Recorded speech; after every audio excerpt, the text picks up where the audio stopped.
Hi, welcome back to the next video in Model 3. In this video, it includes the three important topics in Model 3. Those are constructor, this keyword, and corpus collection. The very first topic is constructor. So this constructor, in this constructor topic, we are going to discuss about the need of constructor and how one constructor will be called in your Java program and how it will be called with parameters also. So the different types of constructor invocation is included in this video. The next topic is this keyword. This keyword is mainly used for hiding the instance variable of your one object. So how it will be called inside the Java program also will be discussed in this video. The third important topic is corpus collection. The corpus collection is the one of the important feature and technique which is provided in Java, which will tell about the how one variable will be deallocated and how it will be automatically allocated in Java program. So that three topics, prime topics, we are going to discuss in this video. Let us go to the video. So Java allows objects to initialize themselves when they are created. That we know that. So this automatic initialization is done with the help of constructors. We know that constructors meanings we have seen in the previous video itself. So the constructor initializes the object immediately upon its creation. So here how this constructor will be called means the constructor has the same name as this class name. For example is your class name, then the constructor will be called with the name of example. And it may take any arguments inside or it may not take any arguments. Then another one important point is it will not return any types. So always it will not be returning any types, but no need to mention the void also. So we should not mention void in the constructor. So it should be operated. It should be called with the name of class name and it will be invoked with the help of new operator. Then it should not have any void as in returning type. So these are all the important points which should be noted when we are going to use the concept constructor. Then here is a one example which shows how one constructor of your one class is created. So here the example class is box and it has three important instance variable which are declared as double width, double height, double depth. Then inside its constructor, this is called as constructor. So this is the constructor for a box. Inside it, using the system.out.println, constructing a one box message is displaying. Then the initial values of width, height and depth is initialized. So whenever the object of the class box is created, the values instance variables values are initialized with its 10, 10, 10 each, and the message will be displaying immediately once the object is created. So this is what the main motive of this constructor. Then again the same thing, double volume of the box is calculated with the help of volume method. When I want to test this class, I am going for a box demo of one number. In the void main, my box 1 is equal to new box is my first object and second object is created as my box 2 of new box. So then double volume one variable is declared. So these are all done in the box demo classes. Then move on to its calculating the value. My box 1 dot volume is invoked that time. So what will happen means the definition of volume method will be invoked. That is done with the help of first object. Then the volume of this result, what is the value calculated in the volume method will be print here. So what will happen when you are invoking and first new my box 1 new box, the constructor will be called at that time. What is the message is given? Constructing a box. So constructing a box is called.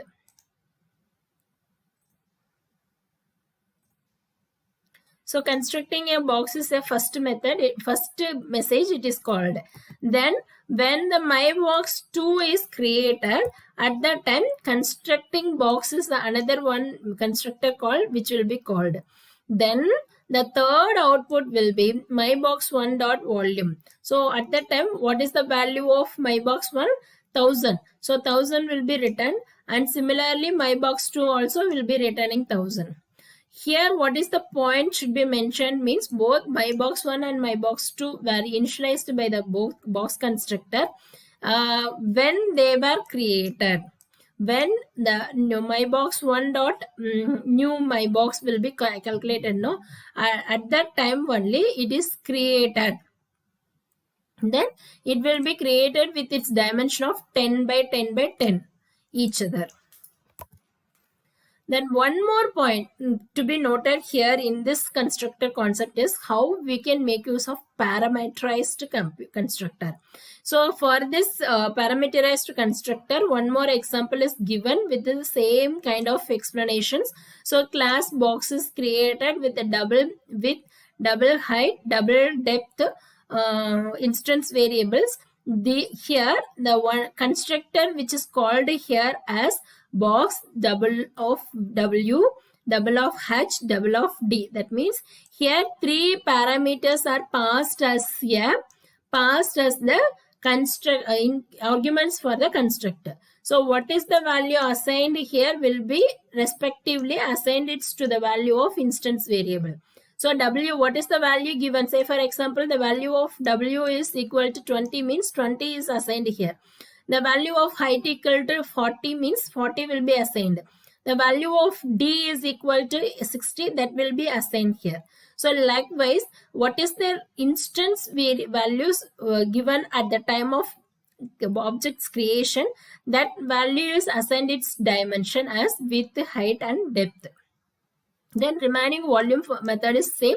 So when we go to check the box class, so with the name of box demo 7 and mybox1 of here box mybox1 new box of with its arguments 10, 20, 15 is given. So at that time volume of mybox1 will be varying because 10 into 20 into 15 it will equals to 3000. So that volume will be printed as a first output. Then mybox2 is created with the values of 3, 6, 9. So this will be given to its constructor, and the volume of the second object is like 3 into 6 into 9, that is 162. This 162 value will be printed as a second output. So this is what called as parameterized constructors. The second topic is called as this keyword. So this keyword can be used by any method to refer the current object. So if I want to refer the current object, I can make use of this operator. So this dot width, this dot height, this dot depth, or else this dot side value, this dot volume value. So like that I can refer the current object using this value, right? Then that is what it is, always reference to a object on which the method was invoked. You can use this method anywhere a reference to an object to a current class type which is permitted. The use of this is always redundant, but it will be perfectly correct. Then in the above example box, this will be always referring to invoking the objects. How the instance variables are hidden means whenever the local variable has the same name as instance variable, the local variable hides the instance variable. So what happens whenever the local variables has the same name as instance variables, it hides the variable here. So this is what instance variable hiding. See here, what is given in the double width, double height and double depth means all are equal to that name of its instance variable. So according to the box class, width, height, depth are the instance variable. What is given as an argument also same. So at that time what will happen, it will hide the instance variable. Instance variables of real instance variables of width, height and depth using this operator. So it will resolve the namespace collisions in this operator. Then corpage collection. Move on to the third topic, corpage collection. Whenever your object is created with the help of whenever a new object is created in Java program, with the help of new operator, one separate memory is created. Whenever it is destroying, that memory will be released for its reallocation. This is the concept, existing concept, what we face in many of your programming languages. In Java also, it is handled in a different approach called as garbage collection. So garbage collection is one of the technique which handles the deallocations of one object's memory in automatic way. So it will be handled in automatically. How it will be handled means there is no explicitly need of destroying the objects in Java and also C++. With the help of GC itself, it will be explicitly destroyed. So then how we can finalize one method means, for example, if one object is having or holding a non-Java resources such as file handling or character font, but these resources should be freezed or it should be released before an object is destroyed. So to handle the situation, we will use one finalization method or using the finalized concept. So here inside the finalize method, we will be specifying the actions what should be done before going to destroy the object. So this is what written in finalized method. So whenever we want to destroy the objects, what should be carried out is written in the finalized method. Then how we can, what is the general syntax of finalized method means it always be in the protected mode. It is not public. So it is always will be specified in the protected mode and it will return the void, and finalize is the spelling of and syntax of this finalized method. Whatever the coding you want to try in the finalize, you can try. Then that will be considered as the final coding before going to destroy an object. So this is done with the help of garbage collection. So these techniques are available in Java. I hope so this video is useful and valuable for you guys. I will catch you in the next video about next topic. Thank you.